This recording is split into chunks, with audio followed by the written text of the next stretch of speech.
Da da da da da da da da da da da da da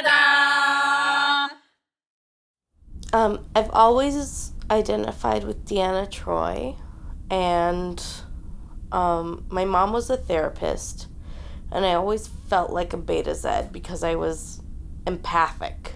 You know, I always made other people's problems very personal. And this is one of the first episodes I saw that was centering Deanna Troi as a character. And I loved it very much because of that. Well, she comes in and she's like, I want some fucking chocolate ice cream because this day has been hell. I just need some real chocolate ice cream. Replicator, just give me some real chocolate ice cream. So the replicator's like, I cannot compute this.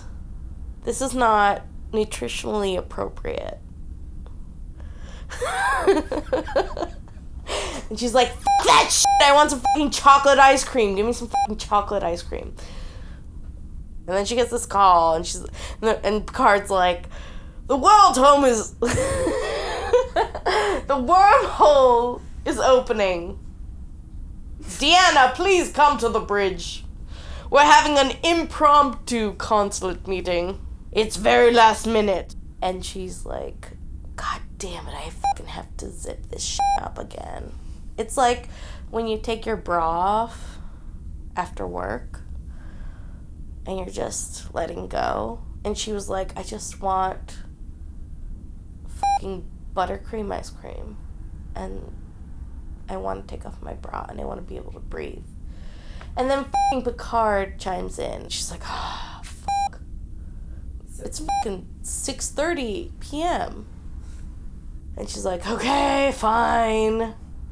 It's my fucking job. I have to go to this fucking stupid event. I might as well get a buddy out of this. You know? She's like, alright, I gotta go to this fucking wormhole bullshit. Excuse my French. They'd better have fucking chocolate. She goes to the consulate meeting, and everybody's gathered. It's a very, swanky affair. So there's Picard, the hella tall, awesome dude. I don't remember his name. He was fucking hella tall and awesome, though. He got a big cranium. He's very brainy. And she's like, hey, Riker, I hope there's fucking chocolate at this fucking meeting because I am PMSing like fuck and I'm really fucking horny. And you better satisfy my carnal desires. That's what she's saying.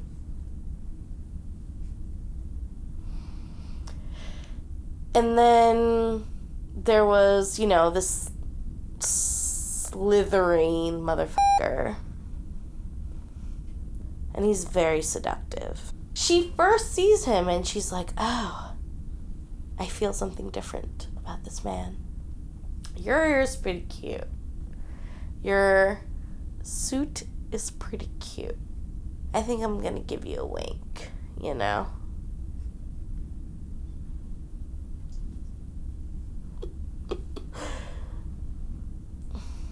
Well, he goes to her professional headquarters and he's like, I'm invading on your professional time. And I'm trying to disrupt your day and make you think about me. He messes up her hair. One could argue that she is very into it. It's fine if she's into it. That's all part of his game. So you're kind of like, I don't know if I trust this guy. I don't know. And so this alien group who have a fondness for crimping their hair and retainers, they're trying to sell this piece of space because it contains the wormhole and it's a trade route.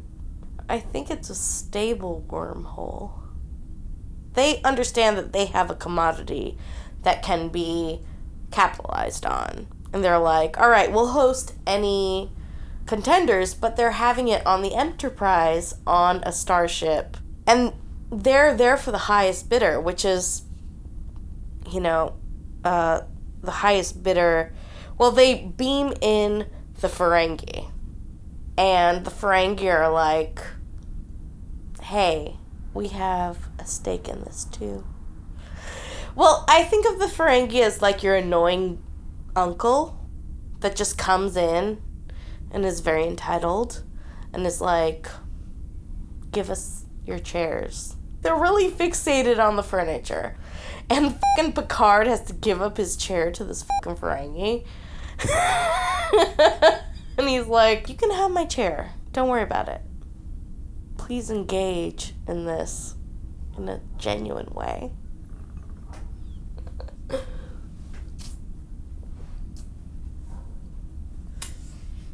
And then meanwhile, Troy's falling in love to the very convincing con of this diplomat. And he's playing her. Well, he asks her out, basically. He's flirting with her very much. And she accepts his courting. So she invites him up to her quarters. And she's like checking him out. This is basically the 24th century version of internet dating. How is it like that? She's checking him out. He reveals to Deanna that he is part Beta Z. He's like, I'm half Beta Z. I'm very empathic. And she's like, no wonder I feel so closely tied to you. He knows a little more about what I'm dealing with. The Troi romance is amazing. Because it's the first time we see a romance with somebody other than fucking Riker. He confronts his rival. And he's like, whatever, you're a slippery bill. I understand. You're a good con artist. As am I.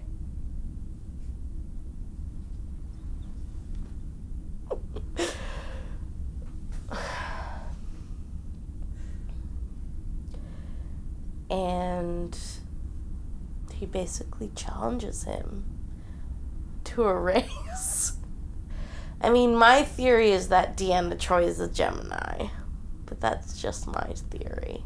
I don't actually remember her stardate birthday. Okay, so they definitely want to make sure it's a stable wormhole. Geordi and Data were going to evaluate the aerospace. They send a satellite out into it, which happens to contain Geordi and Data. Two of our most beloved characters. I remember the Ferengi start pulling some annoying shit. They go out with Data and Geordi, right? Yeah, in a separate shuttle.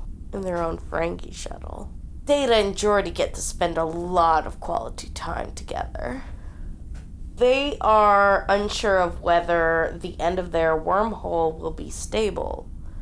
They are predicting that it will be unstable and it will not be able to necessarily hold an entire quadrant.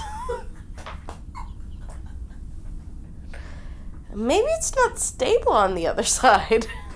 Maybe this wormhole is actually an unstable conduit to another galaxy, another time and space quadrant.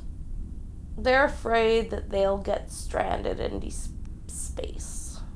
Deep space. This is a space that is very deep. It's like past Pluto. It's past the drive-by. It's out in an entirely different quadrant than our galaxy.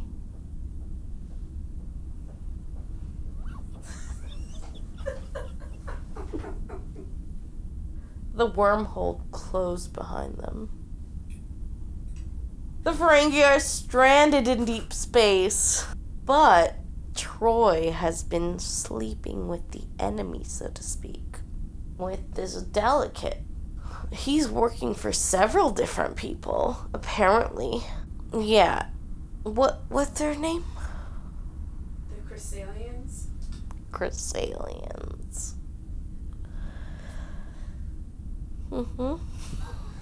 He's like, I've been working both sides, baby. You understand. You're Beta Z. You understand what's going on. And she's like, motherfucker, I don't use my fucking superpowers for evil. I'm Deanna Troi, bitch. You think you can fucking get in on all this so easy? No. No. She feels manipulated because he's a fucking grifter. He's basically like, you can't just drop me. And she's like, yes, I can. I can do whatever I want. And he doesn't like that. That the end of this wormhole is unstable. Makes it less of a bargaining chip. It makes it less of a bargaining chip. Well, the Federation was like, hey, maybe this wormhole isn't gonna work out for everybody, so maybe we're gonna de-invest a little bit.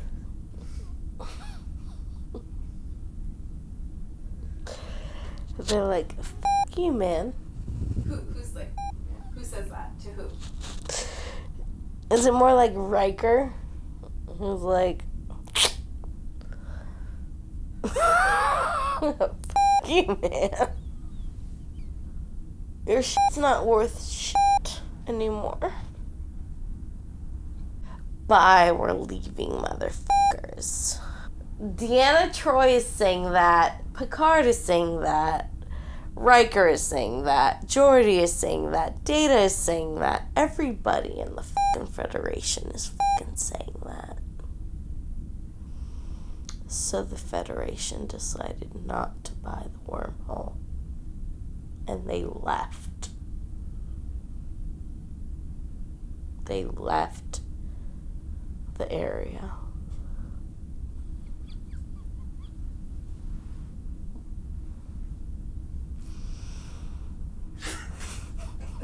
Perfect. I can say whatever you want. Let me know, because I haven't seen the whole episode.